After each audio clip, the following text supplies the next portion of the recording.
Welcome to The Explainer. Today we're digging into some expert analysis on a really high-stakes question. What would actually happen, step by step, if there was a military strike on Iran? It's like a chain reaction, and we're going to follow the dominoes. And right off the bat, a quote from the Century Foundation really sets the tone. They're not mincing words here. They call it a guaranteed disaster. So let's break down exactly what that could mean. So the first domino in this whole potential crisis is the decision to even act in the first place. And according to the sources we're looking at, this wouldn't be a war of necessity, to defend against a direct attack. It's being framed as a war of choice. And that leads to a really crucial point these analysts are making.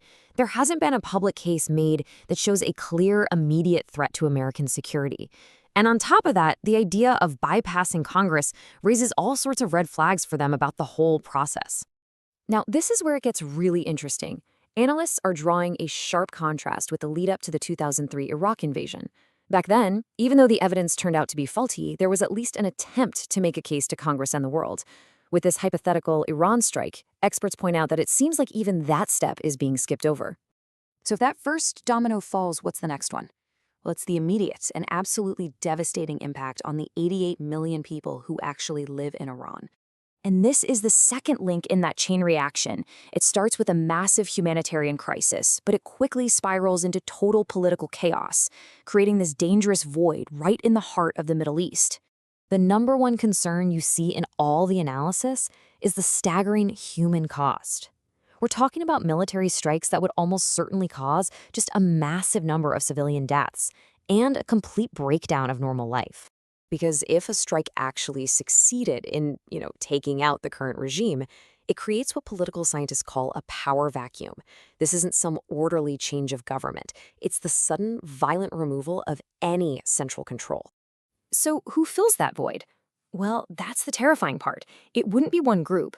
It would likely be a violent free-for-all between leftover factions of the old government, competing militant groups, and anyone else who sees a chance to grab power. And we don't really have to imagine what that looks like. The sources point right to what happened in Iraq. Removing Saddam Hussein, who was a brutal dictator, didn't lead to a stable democracy. It led to a horrifying civil war that killed hundreds of thousands of people and created the perfect breeding ground for new threats like ISIS. A civil war in a country the size of Iran is a nightmare for the whole region. But how does that chaos jump from the Middle East and start to affect your wallet? This is the next domino, the global economy.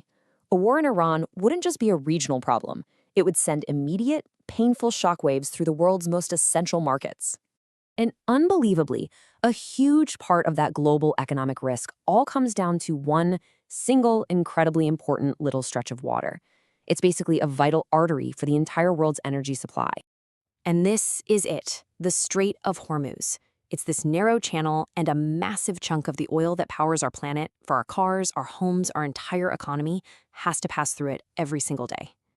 So what happens if that critical artery gets blocked, either because of retaliation or just pure chaos? Well, the effect would be immediate. Oil prices would go through the roof, pretty much overnight. The analysis is pretty clear that the cost of everything, from gas at the pump to shipping goods, would explode, very likely tipping the entire global economy into a major recession. So, okay, you've got the international crisis. But what about the price tag for the country that actually launches the attack? And we're not just talking about money here. Let's start with the money, though. Analysts use the Iraq War as a kind of baseline. And according to the Costs of War project at Brown University, the bill for that is already pushing $3 trillion. A war with Iran, which is a much larger and more powerful country, would almost certainly cost even more. But that dollar amount is just the start. Experts also warn about these other hidden costs: the damage to democratic principles by going to war without a vote, losing what little credibility America has on the world stage, and of course, the very real human cost for the service members who'd be sent to fight in yet another forever war.